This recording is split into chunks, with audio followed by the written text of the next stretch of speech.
आजानुलम्बितभुजो कनकावदात संकीर्तनैकपितरो कमलायताक्ष विश्वम्भरो द्विजवरो युगधर्मपालो वन्दे जगत्प्रियकरौ करुणावतार। हे कृष्ण करुणा सिंधो दीनबंधो जगत्पते गोपेश गोपिका कांत राधाकांत नमोस्तुते। तप्त कांचन गौरांगी राधे वृंदावनेश्वरी वृषभानुसुते देवी प्रणमामि हरिप्रिये। भक्त्या विहीना अपराधलक्षये क्षिप्ताश्च कामादितरङ्गमध्ये कृपामयि त्वां शरणं प्रपन्ना वृन्दे नुमस्ते चरणारविन्दम्। जय श्री कृष्ण चैतन्य प्रभु नित्यानंदा श्री अद्वैत गदाधर श्रीवासादि गौर भक्त वृंद। हरे कृष्णा कृष्ण कृष्ण हरे हरे हरे राम राम राम हरे हरे।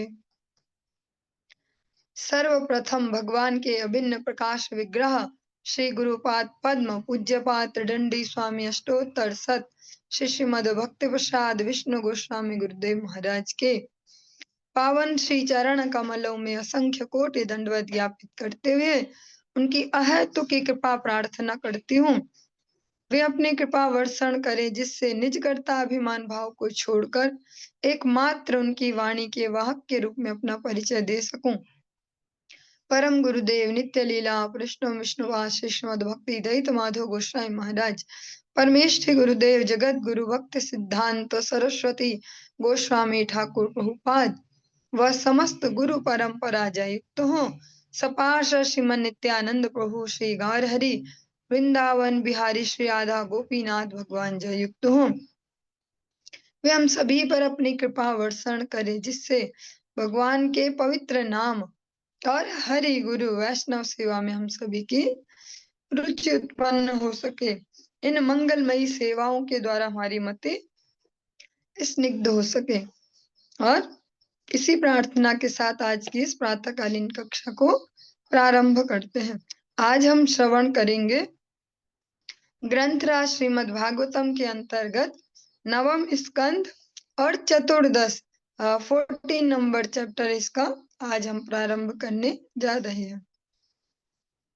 ओम नमो भगवते वासुदेवाय ओम नमो भगवते वासुदेवाय ओम नमो भगवते वासुदेवाय।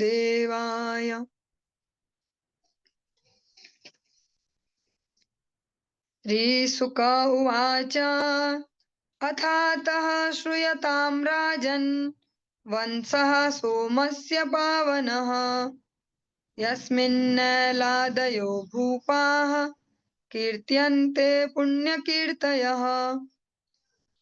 श्रील सुखदेव गोस्वामी ने महाराज परीक्षित से कहा, हे राजन, अभी तक आपने सूर्य वंश का विवरण सुना है। अब सोमवंश, सोमवंश मीन्स चंद्रवंश, जिसको हम सरल भाषा में जानते हैं। सोमवंश का अत्यंत कीर्तिप्रद एवं पावन वर्णन सुनिए। इसमें यैल, इनका दूसरा नाम है पुरुरवा, जैसे राजाओं का उल्लेख है जिनके विषय में सुनना कीर्तिप्रद होता है। सहस्त्र शीर्षः पुंसो नाभिहृद सरोरुहात् जातस्यासीत् सुतो धातुर् अत्रि पितृसमो गुणः। भगवान श्री विष्णु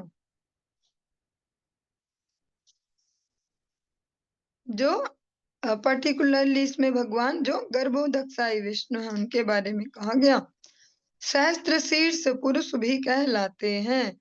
उनकी नाभि रूपी सरोवर से एक कमल निकला जिससे ब्रह्मा उत्पन्न हुए। ब्रह्मा का पुत्र अत्रि अपने पिता के ही समान योग्य था। तस्य दृग्भ्यो अभवत् पुत्रः सोमो अमृतमया किल विप्राशद्युड् गणानां ब्रह्मणा कल्पितः पतिः। अत्रि के हर्षाश्रुओं हर्ष के अश्रु जो खुशी के आंसू होते हैं से सोम नाम का पुत्र उत्पन्न हुआ। चंद्रमा जो स्निग्ध किरणों से युक्त था। ब्रह्मा ने उसे ब्राह्मणों औषधियों तथा नक्षत्रों का निदेशक नियुक्त किया। जो हमारी वैदिक जो सभ्यता है संस्कृति है इसमें किसी एक के ऊपर ही सारा लोड नहीं दिया गया या किसी एक को ही सर्वे सर्वा नहीं। हाँ, भगवान ने सबको ही उपयुक्त जिम्मेदारियां बांटी। हर डिपार्टमेंट किसी को कुछ ताकि कम लोड भी होगा तो अच्छे से सब अपने अपने डिपार्टमेंट को चला पाएंगे। ब्रह्मा जी ने यहाँ पर जो सोम है चंद्रमा अत्रि मुनि के जो हर्षाश्रुओं से जिनका जन्म हुआ उनको ब्राह्मणों औषधियों और नक्षत्रों जो तारे हैं उनका निदेशक नियुक्त किया। जो फाइनल जो निदेशक हैं वे तो श्री भगवान है किंतु भगवान ने छोटे छोटे निदेशक भी नियुक्त किए। सो अयजद्राजसूयेन विजित्या भुवनत्रयम् पत्नीं बृहस्पतिर्दर्पात् तारां नामाहरत् बलात्। तीनों लोकों को उच्च मध्य और निम्न ग्रह जीत लेने के पश्चात सोम ने राजसूय नामक महान यज्ञ संपन्न किया। अत्यधिक गर्वित होने के कारण उसने बृहस्पति की पत्नी तारा का बलपूर्वक हरण कर लिया।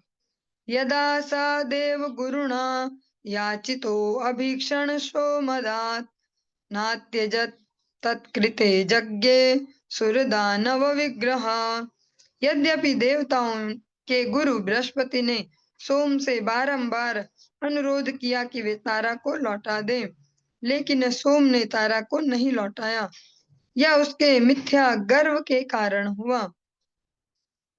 फल स्वरूप देवताओं तथा असुरों के बीच युद्ध छिड़ गया।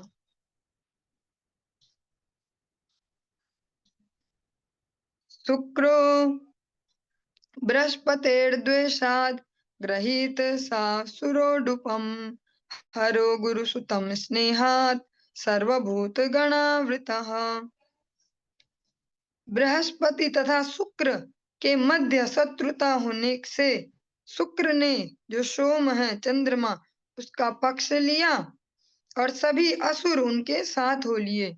जो अभी देवासुर संग्राम छिड़ा, हाँ, हर बार अलग अलग कारणों से ये संग्राम होता है। अभी जो हो रहा है ये चंद्रमा ने जो धृष्टता की उसके कारण हो रहा है। यहाँ पर सारे जो दानव है राक्षस है चंद्रमा की साइड हो लिए और जो शुक्र हैं वे भी चंद्रमा की साइड।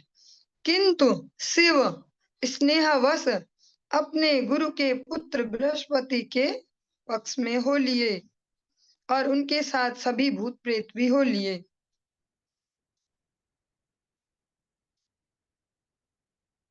जो बृहस्पति हैं वे अंगिरा जी के पुत्र हैं और शिव जी ने उनसे भी ज्ञान प्राप्त किया। अब ये थोड़ा अपवाद स्वरूप लग सकता है ऐसे इस लाइन को अगर बोलते हैं लेकिन धीरता से कुछ शब्दों को हमें ग्रहण करना होता है।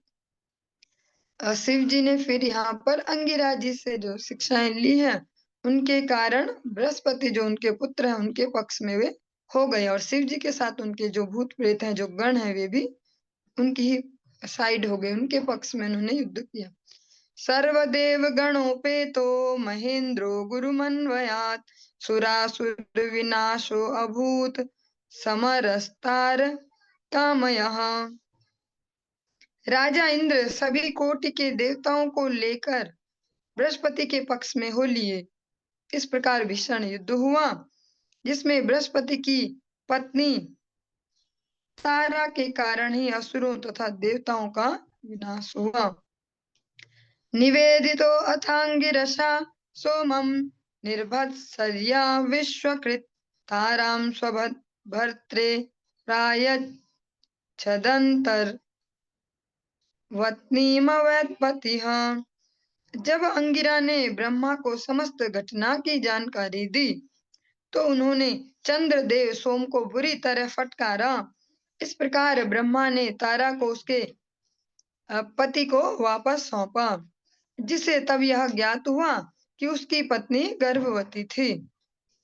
त्यज त्यजासु दुष्प्रज्ञे मच्छेत्रादाहितं परः नाहं त्वां भस्मसात् कुर्यां स्त्रियं संतानिके असति।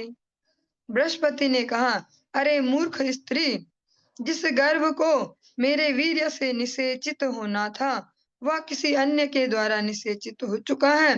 तुम तुरंत ही संतान को जन्म दो। आश्वस्त रहो कि इस शिशु को जन्म देने के बाद मैं तुम्हें भस्म नहीं करूंगा। मुझे पता है कि यद्यपि तुम दुराचारिणी हो, किंतु तुम पुत्र की इच्छुक थी, अतः मैं तुम्हें दंड नहीं दूंगा। तत्याज व्रीडिता तारा कुमारं कनक प्रभम स्पृहा म आंगिरस चक्रे कुमारे सोमएव च। श्रील सुखदेव गोस्वामी ने आगे कहा, बृहस्पति का आदेश पाकर अत्यंत लज्जित हुई तारा ने शीघ्र ही शिशु को जन्म दिया, जो अति सुंदर था और जिसकी शारीरिक कांति सोने जैसी थी। बृहस्पति तथा सोम दोनों ही उस सुंदर पुत्र को चाहते थे। ममायं न तवेत्युच्च तस्मिन् विवदमानयोः पाप्रच्छुर्ऋषयो देवा नैवोचे व्रीडिता तुषा। फिर से बृहस्पति और सोम के बीच यह युद्ध छिड़ गया, क्योंकि दोनों अधिकार प्रस्तुत कर रहे थे, यह मेरा पुत्र है, तुम्हारा नहीं। वहां पर उपस्थित सभी ऋषियों तथा देवताओं ने तारा से पूछा कि यह नवजात शिशु वास्तव में है किसका, किंतु वह लजाई हुई थी, इस कारण तुरंत कुछ भी उत्तर न दे पाई। कुमारो मातरं प्राह कुपितो अलीक लज्जया किं न वचस्य सद्वृत्ते आत्मा वद्यं वदाशु मे। तब वह बालक अत्यंत क्रुद्ध हुआ, जो बालक है, और उसने अपनी माता से तुरंत सच्चाई बतलाने के लिए कहा, हे असाध्वी स्त्री, तुम्हारे द्वारा यह लज्जा निरर्थक है। तुम अपने दोष को स्वीकार क्यों नहीं कर लेती? तुम तुरंत अपने दोषी आचरण के विषय में बतलाओ। ब्रह्मा ताम्र आहूय संप्राक्षी च सांत्वयन् सोमस्येत्याह शनकैः सोमस्तं तावत् गृहीत। तत्पश्चात ब्रह्मा तारा को एकांत स्थान में ले गए और उसे सांत्वना देने के पश्चात उससे पूछा, वास्तव में यह पुत्र किसका है? उसने बहुत धीमे स्वर में उत्तर दिया, यह सोम चंद्रदेव का पुत्र है। तब चंद्रदेव सोम ने तुरंत ही उस बालक को स्वीकार कर लिया। तस्यात्मयो निराकृत बुध इत्यभिधाम नृप बुद्धया गंभीरया येन पुत्रेणापोडुरान मुदम। हे महाराज परीक्षित, जब ब्रह्मा जी ने देखा कि वह बालक अत्यधिक बुद्धिमान है, तो उन्होंने उसका नाम बुध रख दिया। इस पुत्र के कारण नक्षत्रों के राजा सोम ने अत्यधिक हर्ष का अनुभव किया। ततः पुरुरवा जज्ञे इलायां य उदाहृतः तस्य रूपगुणौदार्य शीलद्रविणविक्रमान् श्रुत्योर्वशीन्द्रभवने गीयमानान् सुरर्षिणा तदन्तिकमुपेयाय देवी सरार्दिता। तत्पश्चात इला के गर्भ से बुध को पुरुरवा नामक पुत्र की प्राप्ति हुई, जिसका वर्णन हमने नवम स्कंद के प्रारंभ में श्रवण किया है। जब श्री नारद मुनि ने राजा इंद्र के दरबार में पुरुरवा के सौंदर्य, गुण, उदारता, आचरण, ऐश्वर्य एवं शक्ति का वर्णन किया तो देवांगना उर्वशी उसके प्रति आकृष्ट हो गई। वह कामदेव के बाणों से बिंदकर उसके निकट पहुंची। मित्रावरुणयो शापाद नरलोकतां निशम्य पुरुष श्रेष्ठं कंदर्पमिव रूपिणं धृतिं विष्टभ्य ललना उपतस्थे तदन्तिके स तां विलोक्य निर्पतिर्हर्षेणोत्फुल्ललोचनः उवाच सलक्षण्या वाचा देवीं हृष्टतनुरुहा। मित्र तथा वरुण से शापित उस देवांगना उर्वशी ने मानवीय गुण अर्जित कर लिए, अतएव पुरुष श्रेष्ठ कामदेव के समान सुंदर पुरुरवा को देखते ही उसने अपने आप को संभाला और उनके निकट पहुंची। जब राजा पुरुरवा ने उर्वशी को देखा तो उनकी आंखें हर्ष से चमक उठी। वह विनीत एवं मधुर वचनों से उससे इस प्रकार बोला। श्रीराज हरे कृष्ण। श्रीराजोवाचा स्वागतं ते वरारोहे आस्यतां करवाम किं संरम्यस्व मया साकं रतिर्नो शाश्वती समाः। राजा पुरुरवा ने कहा, हे श्रेष्ठ सुंदरी, तुम्हारा स्वागत है। कृपा करके यहाँ बैठो और बताओ कि मैं तुम्हारे लिए क्या कर सकता हूँ। तुम जब तक चाहो मेरे साथ भोग कर सकती हो। हम दोनों सुख पूर्वक दाम्पत्य जीवन व्यतीत करें। उर्वश्युवाच कस्यास्त्वयि न सज्जेत मनोदृष्टिश्च सुंदरा यदंगान्तरमासाद्य च्यवतेह रिरंशया। उर्वशी ने उत्तर दिया, हे अति रूपवान पुरुष, ऐसी कौन सी स्त्री होगी जिसका मन और जिसकी दृष्टि आपके प्रति आकृष्ट न हो जाए। एतावृणको राजन् न्यासो रक्षस्व मानद तण्डसे भवता साकं श्लाघ्य स्त्रीणां वरा स्मृत। हे राजा पुरुरवा, जो मित्र और वरुण जो दोनों देवता हैं, जो जिस साथ पतन हुआ है, जिन्होंने उनको श्राप दिया और वो मानवीय गुणों से युक्त हुई, वो उनके लिए कहती हैं राजा पुरुरवा से, हे राजा पुरुरवा, आप इन दोनों मेमनों को शरण दें, क्योंकि ये भी मेरे साथ गिर गए हैं। यद्यपि मैं स्वर्ग लोक की हूँ और आप पृथ्वी लोक के हैं, किंतु मैं निश्चय ही आपके साथ गृहस्थ आश्रम प्रारंभ करूंगी। मुझे आपको पति के रूप में स्वीकार करने में कोई आपत्ति नहीं है, क्योंकि आप हर प्रकार से श्रेष्ठ हैं।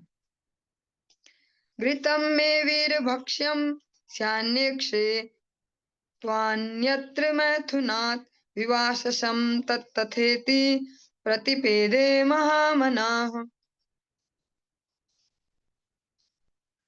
उर्वशी ने कहा, हे वीर, मैं केवल, उर्वशी ने कुछ जो शर्तें हैं, कंडीशंस हैं, वे पुरुरवा महाराज के समक्ष रखी। उर्वशी ने कहा, हे वीर, मैं केवल घी में बनी वस्तुएं खाऊंगी और आपसी संबंध के अतिरिक्त कभी भी आपको वस्त्रहीन नहीं देखना चाहूंगी। विशाल हृदय पुरुरवा ने इन प्रस्तावों को स्वीकार कर लिया। अहो रूप महो भावो नरलोक विमोहनम को न सेवेत मनुजो देवीं त्वाम स्वयमागताम। पुरुरवा ने उत्तर दिया, हे सुंदरी, तुम्हारा सौंदर्य अद्भुत है और तुम्हारी भाव भंगिमाएं भी अद्भुत हैं। निस्संदेह तुम संपूर्ण मानव समाज के लिए आकर्षक हो। अतएव चूंकि तुम स्वेच्छा से स्वर्ग लोक से यहाँ आई हो, तो भला इस पृथ्वी पर ऐसा कौन होगा जो तुम जैसी देवी की सेवा करने हेतु तैयार नहीं होगा।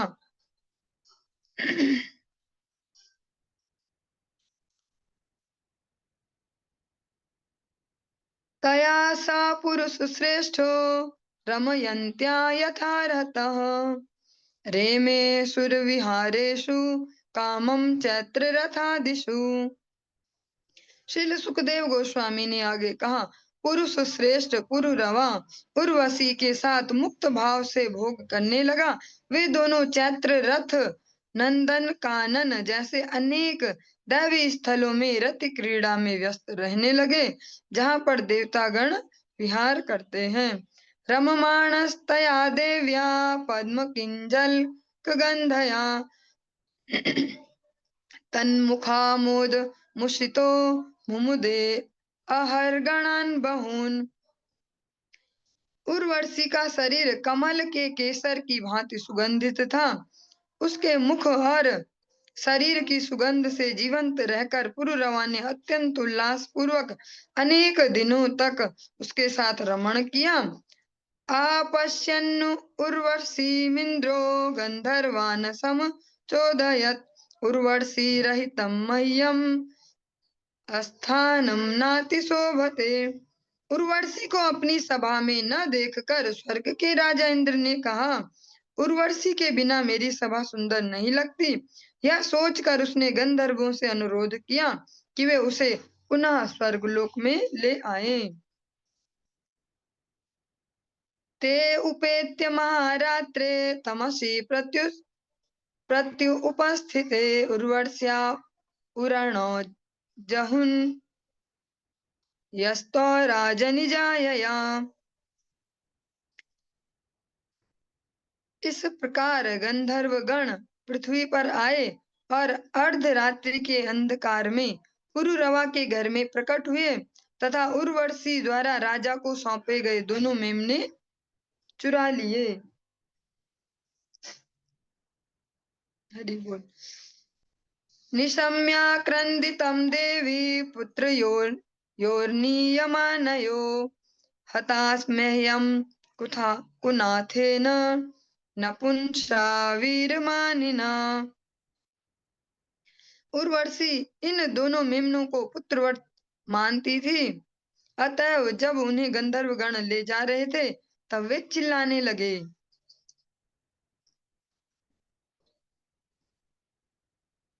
जब उन्होंने मिमी आना शुरू किया, तो उर्वशी ने इसे सुना और उसने अपने पति को फटकारते हुए कहा, अब मैं ऐसे अयोग्य पति के संरक्षण में रहते हुए मारी जा रही हूँ, जो कायर एवं नपुंसक है, किंतु अपने आप को महान वीर समझता है।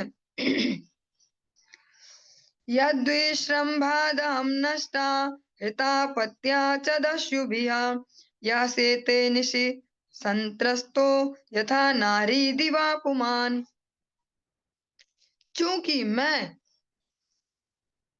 उस पर आश्रित थी, उस पर मीन्स पुरुरवा अपने पति, अतएव लुटेरों ने मुझसे मेरे दोनों पुत्रवत मेमनों को छीन लिया है और अब तो मैं लुट गई हूँ। मेरा पति रात्रि के डर के मारे स्त्री की भांति सो रहा है, यद्यपि दिन में वह पुरुष प्रतीत होता है। इति वाक्शायकैर्विद्धः व्रतोत्रैरिव कुञ्जरः निशि निस्त्रिंशमादाय विवस्त्रो अभ्यद्रवदृशा।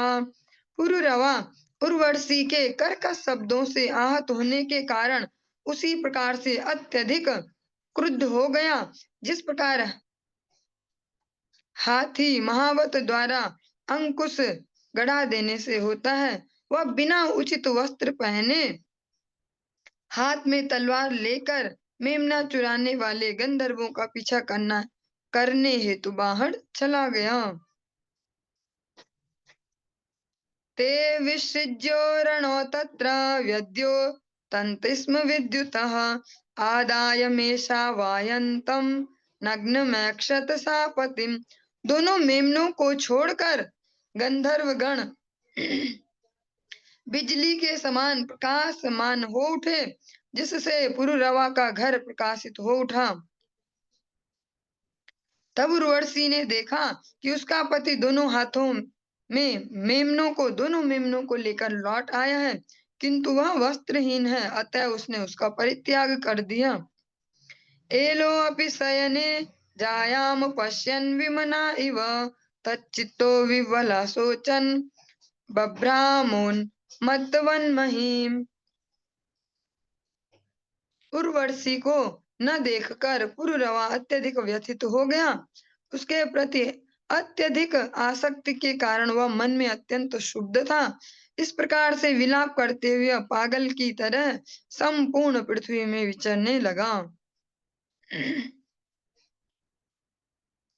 सा तां वीक्ष्य कुरुक्षेत्रे सरस्वत्यां च तत्सखिया पञ्चप्रहृष्टवदनः प्राह सूक्तं पुरुरवाः। एक बार विश्व का भ्रमण करते हुए पुरुरवा ने उर्वशी को उसकी 5 सखियों सहित सरस्वती नदी के तट पर कुरुक्षेत्र में देखा। प्रसन्न मुख होकर वह उससे मधुर शब्दों में इस प्रकार बोला। अहो जाये तिष्ठ तिष्ठ घोरे न त्यक्तुमर्हसि मां त्वामद्याप्य निर्वृत्य वचांसि कृणवावहे। हे प्रिय पत्नी, हे क्रूर, जरा ठहरो, जरा ठहरो। मैं जानता हूँ कि मैंने अब तक तुम्हें कभी सुख प्रदान नहीं किया, किंतु तुम्हें इस कारण से मेरा परित्याग नहीं करना चाहिए। यह तुम्हारे लिए उचित नहीं है। मान लो कि तुम मेरा साथ छोड़ने का निश्चय कर चुकी हो, किंतु फिर भी आओ कुछ क्षण बैठकर बातें तो करें। सुदेहोऽयं पतत्यत्र देवी दूरं हृतसत्त्वया खादन्त्येनं वृका वृद्धास्त्वत्प्रसादस्य नास्पदम्। हे देवी, चूंकि तुमने मुझे अस्वीकार कर दिया है, अतएव मेरा यह सुंदर शरीर यहीं धराशायी हो जाएगा, और चूंकि मैं तुम्हारे सुख के अनुकूल नहीं हूँ, इसलिए इसे लोमड़ियां तथा गिद्ध खा जाएंगे। उर्वश्युवाच मामृथा पुरुषोऽसि त्वं मा स्म त्वाद्युर्वृका इमे क्वापि सख्यं न वै स्त्रीणां वृकाणां हृदयं यथा। उर्वशी ने कहा, हे राजन, तुम वीर हो, अधीर मत हो और अपने प्राणों को मत त्यागो, गंभीर बनो, लोमड़ियों की भांति अपनी इंद्रियों के वश में मत हो। तुम लोमड़ियों का भोजन मत बनो। दूसरे शब्दों में तुम्हें अपनी इंद्रियों के वशीभूत नहीं होना चाहिए। प्रत्युत तुम्हें स्त्री के हृदय को लोमड़ी जैसा जानना चाहिए। स्त्रियों से मित्रता करने से कोई लाभ नहीं है। स्त्रियो ह्य करुणा क्रूरा दुर्मर्षा प्रियसाहसाः घ्नन्त्यल्पार्थे अपि विश्रब्धं पतिं भ्रातरमप्युत। स्त्रियों की जाति करुणा विहीन तथा धूर्त होती है। वे थोड़ा भी अपमान सहन नहीं कर सकती। अपने आनंद के लिए वे कुछ भी अधर्म कर सकती हैं, और वे इसलिए तो अपने आज्ञाकारी पति तथा भाई तक का वध करने से भी नहीं डरती। विधायालीक विश्रम्भ मज्ञेषु त्यक्त सहृदाः नवम नभि सन्त्यः पुंसश्चल्यः स्वैरवृत्तयः। स्त्रियां पुरुषों द्वारा सरलता से ठग ली जाती हैं, अतएव दूषित अपने शुभेच्छु पुरुष की मित्रता त्याग कर मूर्खों से झूठी दोस्ती स्थापित कर लेती हैं।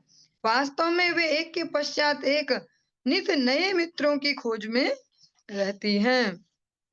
संवत्सरान्ते हि भवानेकरात्रं महेश्वरः रंस्यत्यपत्यानि च ते भविष्यन्त्यपराणि भोः। हे राजा, तुम प्रत्येक साल के अंत में केवल एक रात्रि के लिए मेरे साथ पति रूप में रमण कर सकोगे। इस प्रकार तुम्हें एक एक करके अन्य संतानें भी मिलती रहेंगी। अन्तर्वत्नीमुपालक्ष्य देवीं सा प्रययो पुरीं पुनस्तत्र गतो अब्दान्ते उर्वशीं वीरमातरम्। यह जानकर कि उर्वशी गर्भवती है, पुरुरवा अपने महल में वापस लौट आया। एक वर्ष पश्चात कुरुक्षेत्र में ही उर्वशी से पुनः उसकी भेंट हुई। तब वह एक वीर पुत्र की माता थी। उपलभ्य मुदा युक्तः समुवासतया निशाम् अथैनमुर्वशी प्राह कृपणं विरहातुरम्। वर्ष के अंत में उर्वशी को फिर से पाकर राजा पुरुरवा अत्यधिक हर्षित था। उसने एक रात्रि उर्वशी के साथ बिताई, किंतु उससे विलग होने के विचार से वह अत्यधिक दुखी था। इसलिए उर्वशी ने उससे इस प्रकार कहा, गंधर्वानुप धावे मास्तुभ्यं दास्यन्ति मामिति तस्य संस्तुवत् वतस्तुष्टा अग्निस्थालीं ददुर्नृपा उर्वशीं मन्यमानस्तां सो अबुध्यच्चरन वने। उर्वशी ने कहा, हे राजन, तुम गंधर्वों की शरण में जाओ, क्योंकि वे मुझे पुनः तुम्हें दे सकेंगे। इन वचनों के अनुसार राजा ने स्तुतियों द्वारा गंधर्वों को प्रसन्न किया और गंधर्वों ने प्रसन्न होकर राजा को बराबर बिल्कुल उर्वशी जैसी दिखने वाली एक अग्निस्थाली कन्या प्रदान की। यह सोचकर कि यह कन्या उर्वशी ही है, राजा उसके साथ जंगल में विचरण करने लगा। किंतु अंत में उसकी समझ में आ गया कि वह उर्वशी नहीं अपितु अग्निस्थाली है।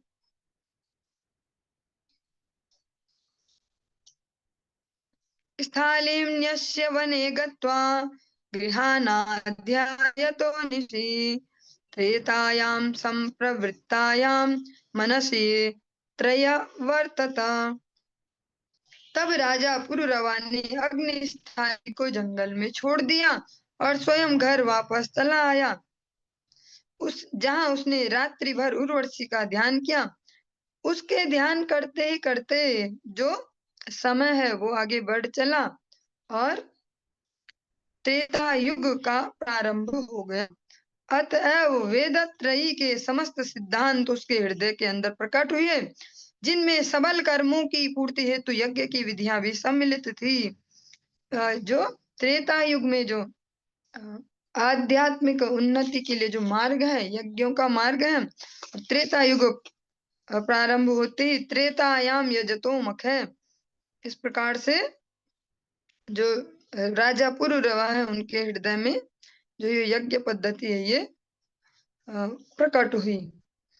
स्थाली स्थानं गतो अश्वत्थं शमी गर्भं विलक्ष्यशः तेन द्वय अरणी कृत्वा उर्वशी लोककाम्यया उर्वशीं मंत्रतो ध्यायन् धारण इमुत्तराम् आत्मानमुभयोर्मध्ये यत तत् प्रजननम् प्रभु। जब पुरुरवा के हृदय में कर्म कांडीय यज्ञ की विधि प्रकट हुई तो वह उसी स्थान पर गया जहां उसने अग्निस्थाली को छोड़ा था। वहां उसने देखा कि समी वृक्ष के अंदर से एक अश्वत्थ वृक्ष उग आया है। उसने उस वृक्ष से लकड़ी का एक टुकड़ा लिया और उससे 2 अरणियां बना ली। उर्वशी के रहने वाले लोक में जाने की इच्छा से उसने निचली अरणी में उर्वशी का और ऊपरी अरणी में अपना ध्यान तथा बीच के काष्ठ में अपने पुत्र का ध्यान करते हुए मंत्रोच्चार किया। इस प्रकार वह अग्नि प्रज्वलित करने लगा। तस्य निर्मन्थनात् जातो जातवेदा विभावशुः त्रय्या सविद्यया राज्ञा पुत्रत्वे कल्पितस्त्रिवृत। पुरुरवा द्वारा अरणियों के रगड़ने से अग्नि उत्पन्न हुई। ऐसी अग्नि से मनुष्य को भौतिक भोग में पूर्ण सफलता मिल सकती है और वह संतान उत्पत्ति और दीक्षा तथा यज्ञ करते समय शुद्ध हो सकता है, जिन्हें अ उ म शब्दों के द्वारा आह्वान किया जा सकता है। इस प्रकार वह अग्नि राजा पुरुरवा का पुत्र मान लिया गया। तेना यजत, इसका जो तात्पर्य है इसको भी हम थोड़ा श्रवण करते चलेंगे। वैदिक विधि के अनुसार मनुष्य को वीर्य द्वारा पुत्र प्राप्ति हो सकती है, दीक्षा द्वारा प्रमाणिक शिष्य प्राप्त हो सकता है अथवा यज्ञ की अग्नि द्वारा पुत्र या शिष्य प्राप्त हो सकता है। इस प्रकार जब महाराज पुरुरवा ने अरणियों के मंथन से अग्नि उत्पन्न की तो अग्नि उनका पुत्र बन गई। मनुष्य को वीर्य दीक्षा तथा यज्ञ द्वारा पुत्र प्राप्त हो सकता है। ओंकार या प्रणव वैदिक मंत्र के 3 अक्षर अ उ म होते हैं और इन तीनों विधियों का आवाहन कर सकते हैं। अतएव निर्मंथना जातः शब्द बतलाते हैं कि अग्नियों के रगड़ने से पुत्र उत्पन्न हुआ। अरणियों जो अरणी है, लकड़ी जिनसे अग्नि उत्पन्न की जाती है। तेना यजत यज्ञेशं भगवन्तं अधोक्षजम् उर्वर्षि लोकमन्विच्छन् स्वदेवमयं हरिम्।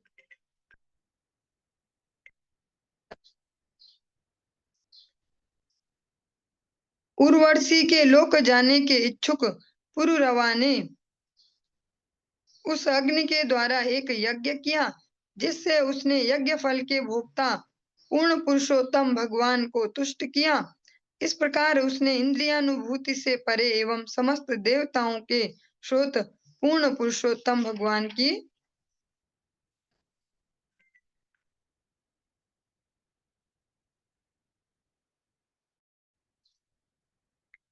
एक एव पुरा वेदः प्रणवः सर्ववाङ्मयः देवो नारायणो नान्या एको अग्निर्वर्ण एव च। प्रथम युग सत्य युग में समस्त वैदिक मंत्र एक ही मंत्र प्रणव में सम्मिलित थे जो समस्त वैदिक मंत्रों का मूल है। दूसरे शब्दों में अथर्व वेद ही समस्त वैदिक ज्ञान का स्रोत है। पूर्ण पुरुषोत्तम भगवान नारायण ही एकमात्र आराध्य थे। अन्य देवताओं की पूजा की संस्तुति नहीं की जाती थी। अग्नि केवल एक थी और मानव समाज में केवल एक वर्ण था जो हंस कहलाता था। पुरुरवस एवासीत त्रयी त्रेता मुखे नृपा अग्निना प्रजया राजा लोकम गांधर्व में इवान। हे राजा परीक्षित, महाराज परीक्षित, त्रेता युग के प्रारंभ में राजा पुरुरवा ने एक कर्म कांड यज्ञ का सूत्रपात किया। इस प्रकार याज्ञिक अग्नि को पुत्र मानने वाला पुरुरवा इच्छा अनुसार गंधर्व लोक जाने में समर्थ हुआ। और हमारा जो ये चतुर्दश अध्याय 14वां अध्याय 14 नंबर चैप्टर आज संपूर्ण हुआ। इसके साथ ही आज की इस चर्चा को हम विश्राम देते हैं। हरे कृष्ण।